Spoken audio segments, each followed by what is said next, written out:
What's up, you guys? So, I recently had a piece of content go viral on my other podcast, Wrestling with Life's Instagram.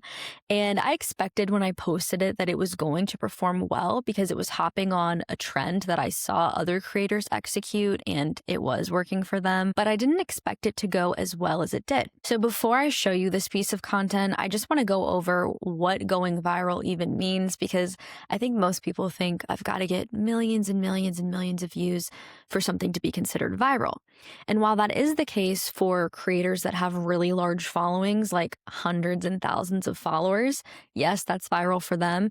That's not going to be the case for smaller accounts. So say you have maybe 200, 500 followers, getting 10,000 or 20,000 views on a post could be viral for you. So it's all relative. Should going viral be your goal? No. It shouldn't be, especially not when you're a small business, because if you're serving a local audience, specifically, say you're a brick and mortar coffee shop in Wilmington, North Carolina, you're not trying to reach millions and millions of people because getting all of those views doesn't actually convert to people coming into your coffee shop, right? You want to hit a more focused local audience. And depending on your business, maybe there is some, great things that come out of going viral. But it really shouldn't be the goal because virality is not something that you control. Consistency is. And if every piece of content that you make is made with the hopes that it will explode, you're going to constantly feel like you failed because it's kind of hit or miss. It's kind of trial and error. And there are so many freaking variables that go into a piece of content going viral or not. So instead, focus on creating content that's helpful, entertaining, educational, or that really connects with your audience and makes them feel seen. And then virality, when you do that, becomes a byproduct, right? I would much rather have 100 people engage with your content and actually purchase from you or start a conversation with you than just millions of people, like and scroll past, right? It doesn't really do much for you at the end of the day. What it comes down to is what emotion are you evoking in somebody and what will make somebody share a piece of content. Really high share counts is what correlates most with viral content. We want to focus on those emotions that are kind of the extremes. And just from a morality standpoint, you see a lot of, especially political content being created to spark anger or, shock or fear within people. And from a moral standpoint, I don't ever want to encourage people to do that. But this is really important to know that emotions like happiness, so laughter or sadness, crying, or emotions like feeling understood, feeling seen, feeling inspired, or feeling angry or shocked, those are the types of emotions that people feel that makes them share. They don't necessarily just want to share information.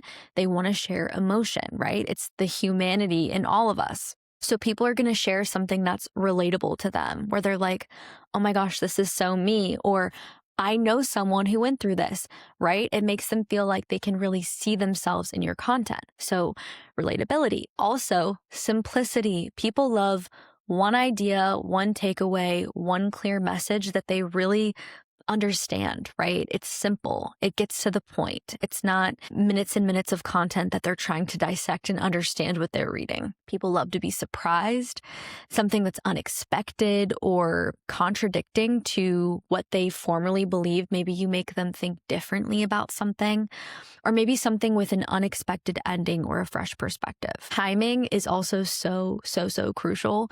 You see really great marketing accounts that hop on really cultural trending moments, right? So like during the Super Bowl, really top tier marketing teams are standing by, ready to tweet and make their brand relevant in a moment where the whole nation is already watching and talking about something. Luck definitely also exists. Sometimes you just will happen to reach the right people at the right time. Really, like I said, there's so many freaking variables that go into it. But these things that we just mentioned, relatability, simplicity, surprise, and timing, those really drive engagement and help a post to go viral. Okay, so without further ado, let's break down my viral post. I'll play it for you and then we'll walk through why it performed so well. Okay, so like I said, I posted this on my Wrestling with Life podcast page. I'll scroll down to my reels here and let you watch it.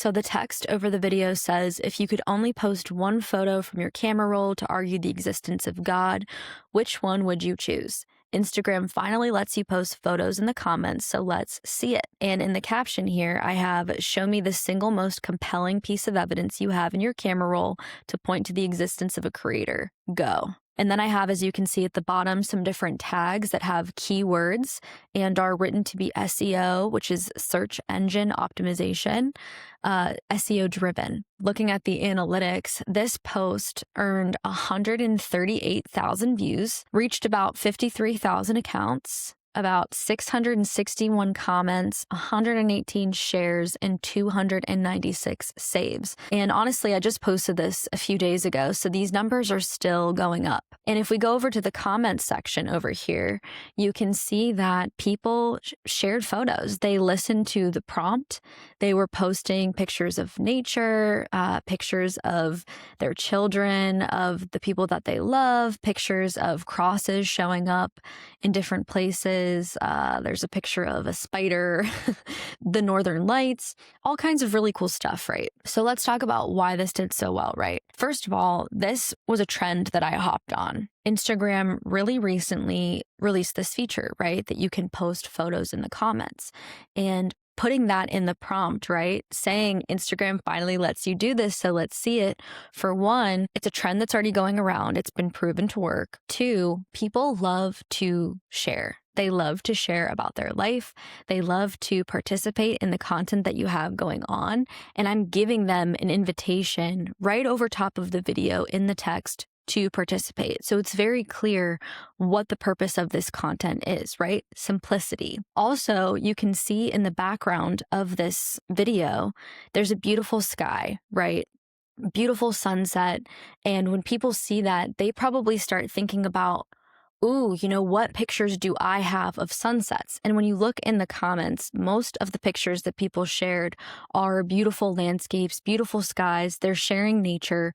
So you're kind of prompting them already with the video in the background, what you'd like them to share, right? Then on top of that, the tags that were in the caption, we've got Christian Instagram, God's creation, evidence of God, Psalm 19, which is a relevant passage that has to do with seeing the beauty in creation, seeing God in creation, biblical worldview, and nature photography. These were all keywords that I purposefully put into the caption to help them reach the right audience, to let Instagram know what the post is about. I think a combination of all of these different things that we talked through is why it performed so well.